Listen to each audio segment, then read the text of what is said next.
This is a reposting of my original podcast with the 15 minutes of silence deleted and a new short addendum by the author. Huh. Hello?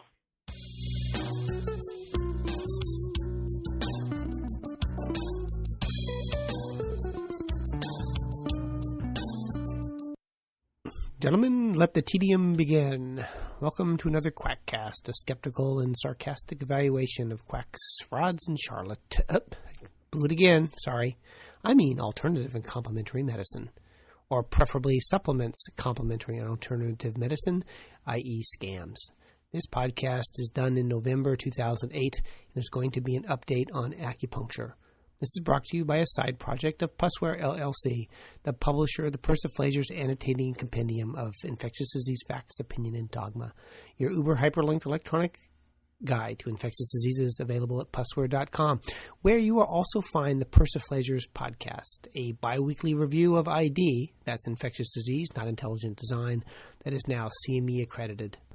Before we move on to the topic at hand, let me pause here and suggest that if you have not already subscribed, log on to iTunes and go to the Skeptic's Guide to the Universe. I assume that most of you already listen to this excellent podcast, but if you haven't and you need to keep your general critical thinking skills up to date, this is an excellent resource. Plus, they have been fool enough to interview me twice, so they are a podcast of rare intelligence and breeding. They're trying to get to 30,000 listeners, and if my 407 listeners are added to theirs, they may get to 30,000 that much faster.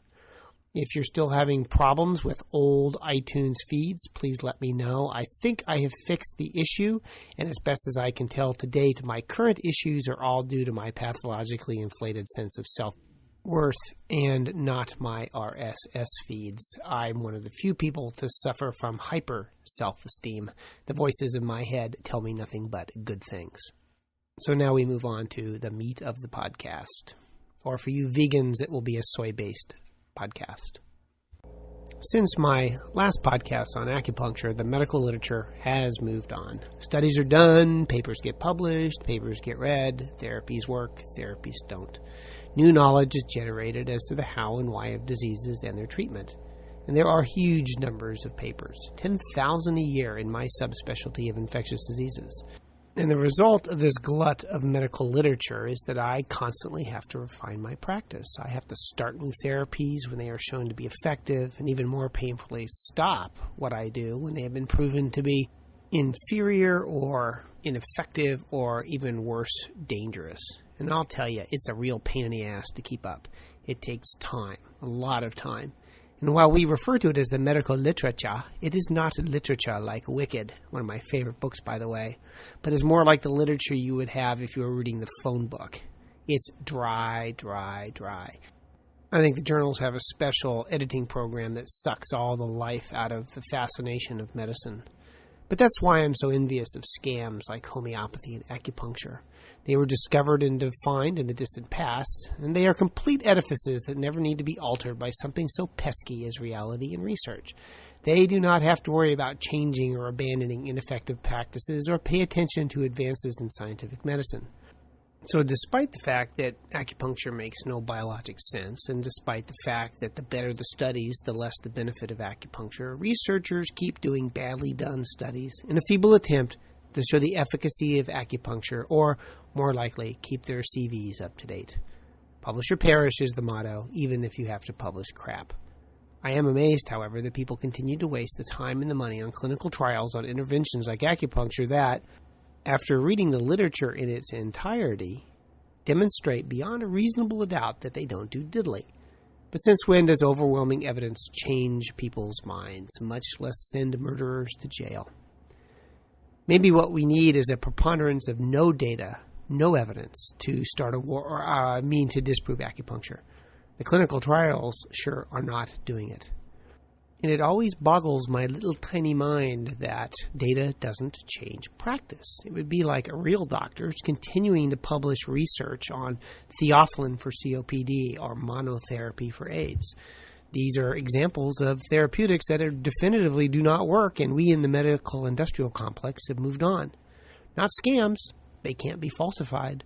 No amount of clinical or biological research will convince the practitioners of this BS that what they are doing, in a word, is stupid. So today, I'm going to focus on a handful of the recent trials on the efficacy or lack thereof of acupuncture that will change no one's minds, even though they show that acupuncture is nonsense. The topics at hand are going to be acupuncture and knee pain, acupuncture and low back pain, acupuncture and hypertension, acupuncture and chemotherapy-induced nausea, and acupuncture and rheumatoid arthritis. As always, the references are on the website at quackcast.com. Article 1, a meta-analysis entitled Meta-Analysis. Ooh, clever. Acupuncture for osteoarthritis of the knee. And this was in the Annals of Internal Medicine for June of this year. I know, a meta-analysis. And I have talked about meta-analyses a few podcasts ago, but as I've said before, meta-analyses are good if they support your prior held beliefs, and they can be dismissed if they do not. Also, however, they are good reviews of topics. The Annals article was a review of randomized controlled trials that looked at osteoarthritis and the pain of wear and tear and the effect of acupuncture on the pain that osteoarthritis causes. The studies, quote, included only randomized controlled trials in which acupuncture treatment involved the insertion of needles in traditional meridian points.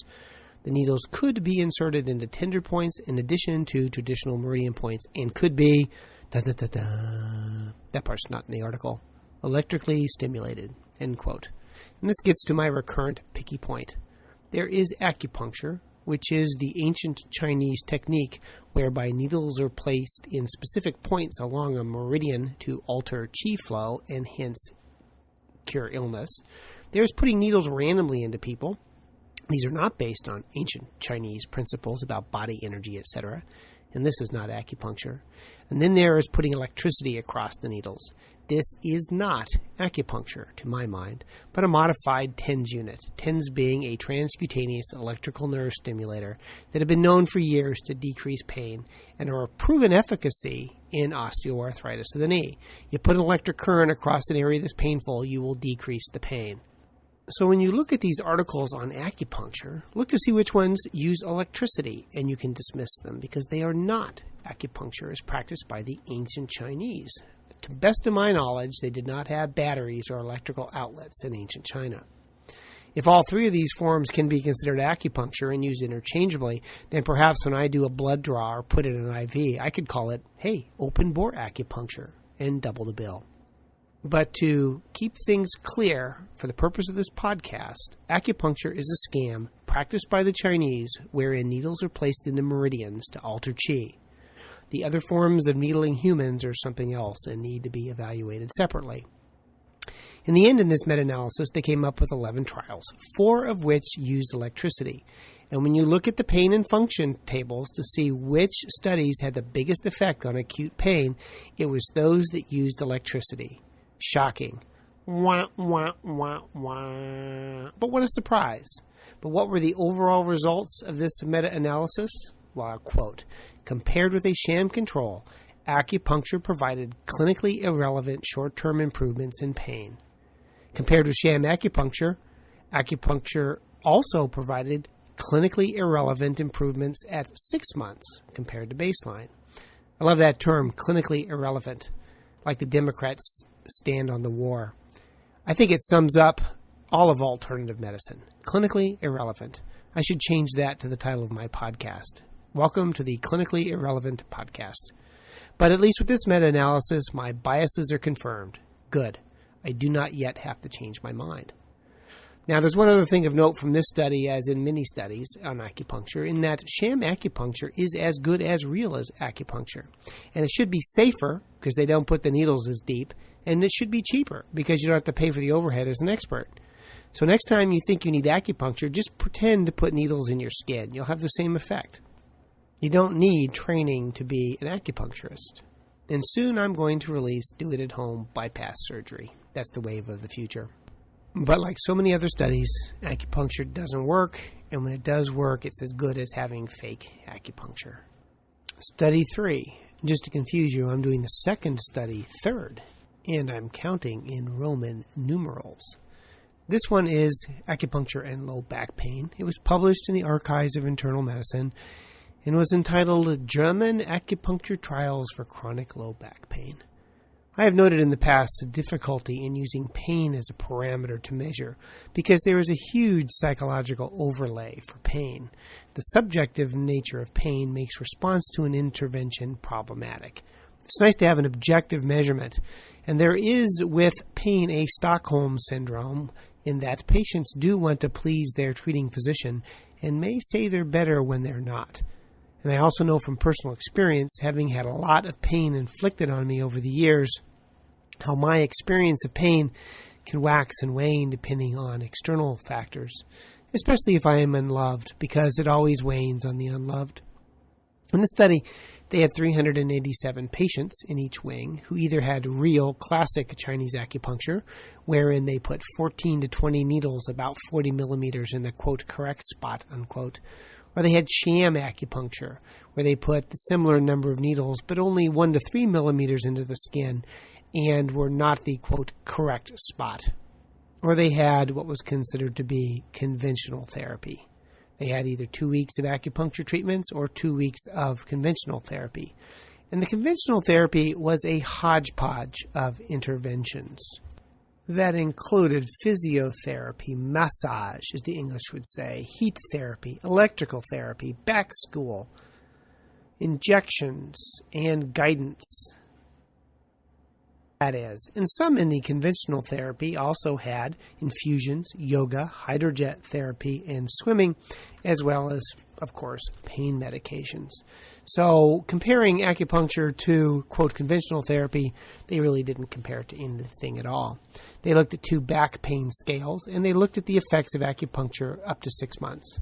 And they had the following results. Real acupuncture had a 47% response rate as long as 6 months.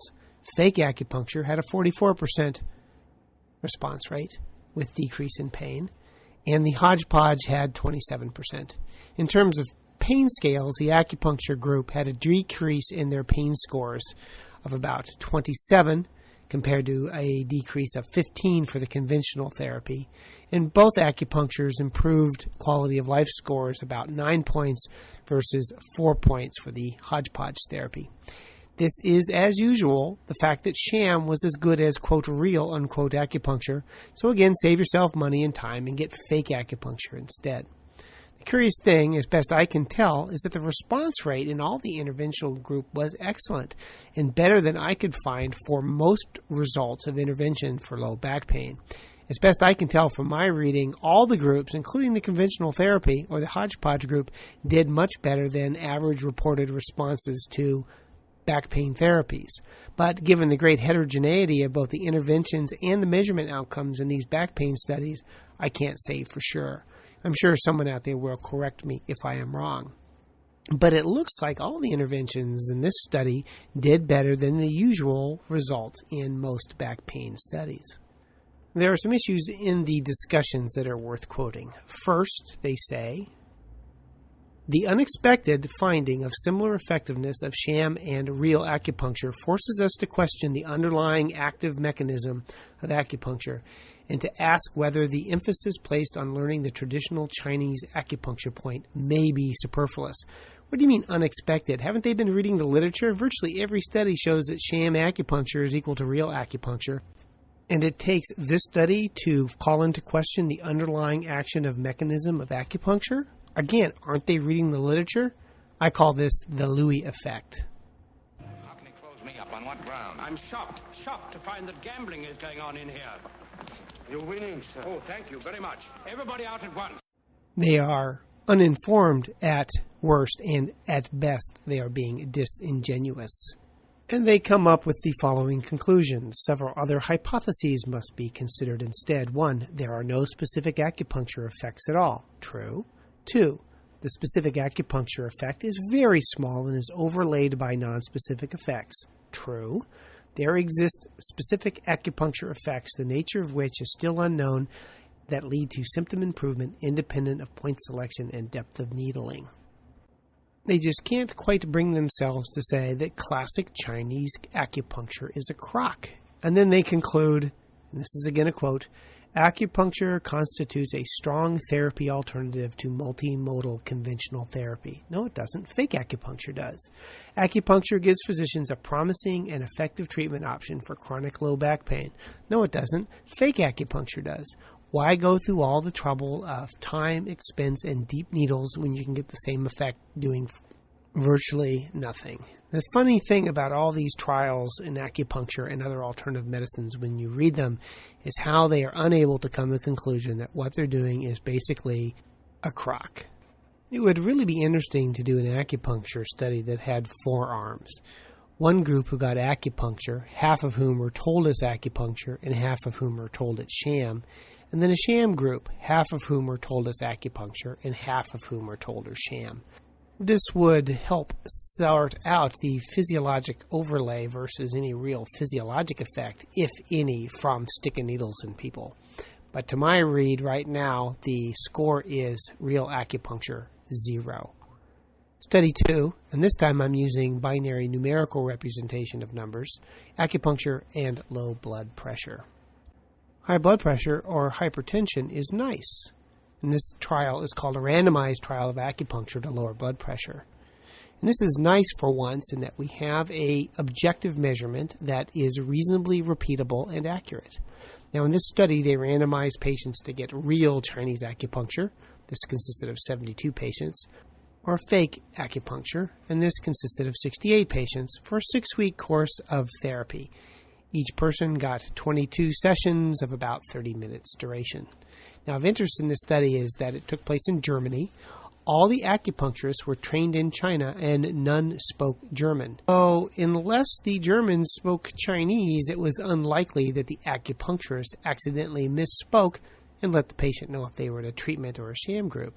There was no placebo group, although, in my opinion, both were in a placebo group, and the patients were continued on their antihypertensive agents.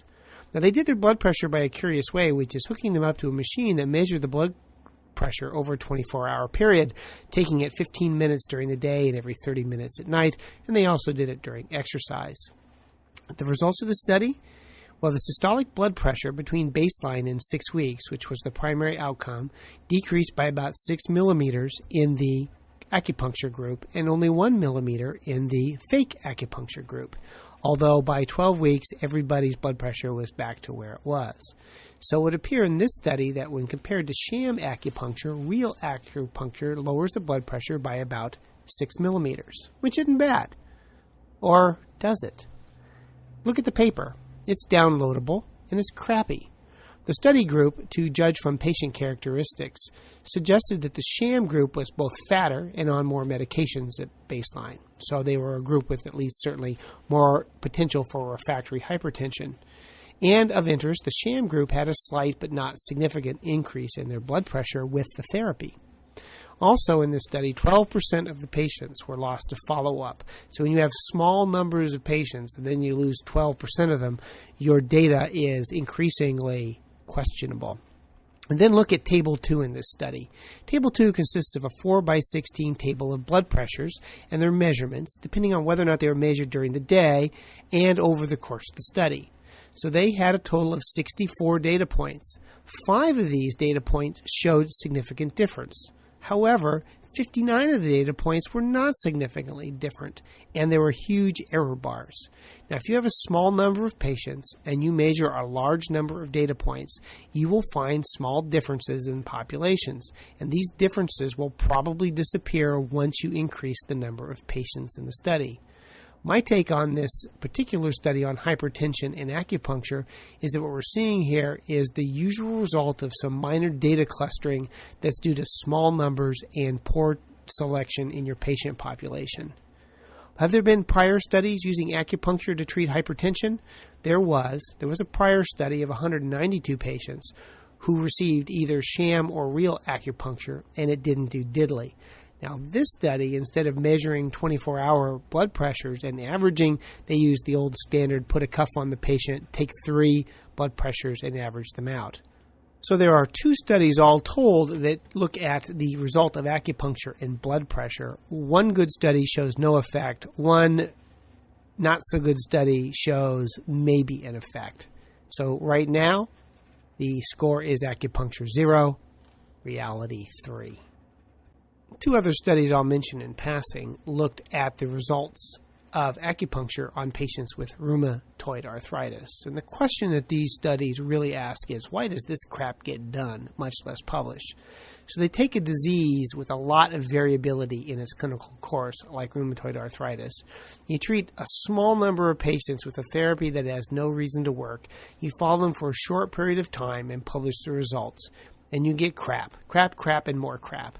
Not surprisingly, neither study demonstrated any benefit from acupuncture, but more importantly, neither study demonstrated that they even needed to be done in the first place. The last is a tidbit that was published at a meeting and has not yet gone through the peer review process, and so is not the typical article that I like to read for this podcast. However, it is of interest because of the results. And in this study, they looked at chemotherapy-induced nausea and vomiting in 215 patients. Now, the patients either got acupuncture or a device that faked acupuncture. Rather than just putting the needles in a little bit, they had needles that were in a sheath, and the sheath retracted around the needle to make it look like the needle went in, and the patients couldn't tell if the needle went in, so they basically had nothing done to them. Both groups believed that they got acupuncture. Both groups thought it was effective. Both groups would do the acupuncture again, even though half of them basically had nothing done to them. And most importantly, both groups had the same amount of nausea and vomiting. So this is an interesting question with regards to alternative medicine that I have asked before. If a patient is subjectively improved but not objectively improved, are they better? And again, what's better? I don't know, not without sounding like Bill Clinton trying to parse the meaning of what is.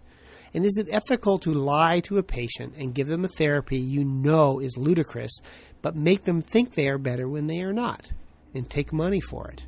I don't really know. There's a lot of gray hair. Gray hair? Yes, I have gray hair. There's a lot of gray here, not black and white, but these are real-life problems that practicing physicians have to deal with every day, and alt medicine practitioners get to ignore. But then they have it easy. They believe their lies. They think they are making patients better. Patients think they are better, or so they say.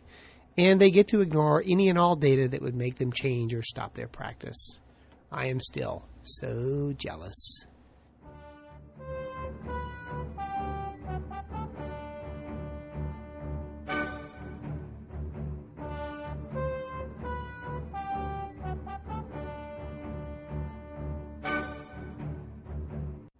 Tonight on Quack Watch, we look at the Human Genome Project, which has identified 22,000 genes in the human genome, and tonight has identified the genes responsible for meridians and for the flow of qi. It turns out they are located on chromosome 12, and it's on a gene that's called the BLSHT gene.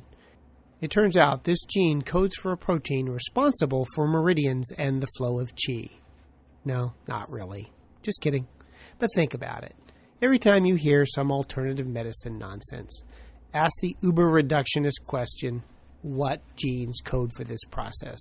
Because every process I know of is coded for by genes.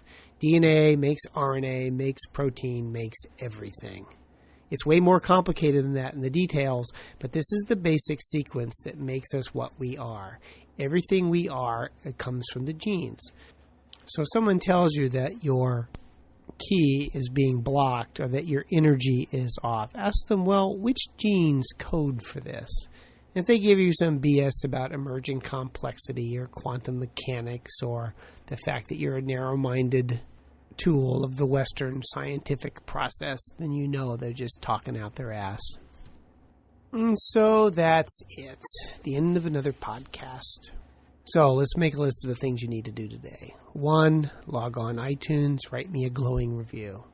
2, log on to iTunes and download The Skeptic's Guide to the Universe so they can get to 30,000 listeners.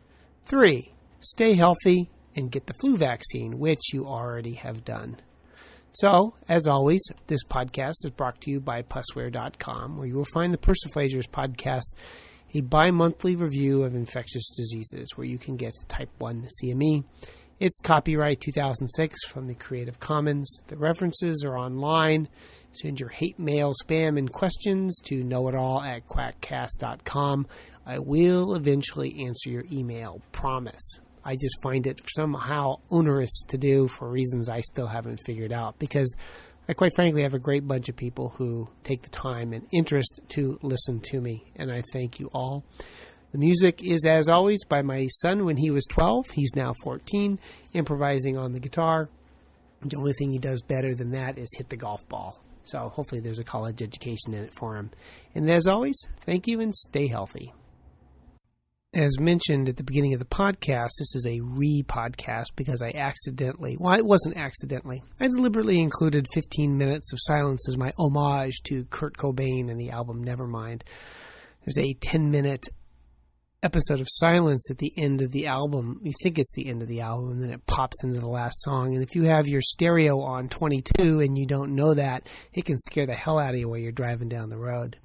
But anyway, since I published the podcast, I got a letter from a gentleman in Essen, Germany, named Patrick Pricken, who has a skeptical podcast in German with the wonderful name Deranged Insights. He sent me a reference to an article about the German back pain acupuncture study.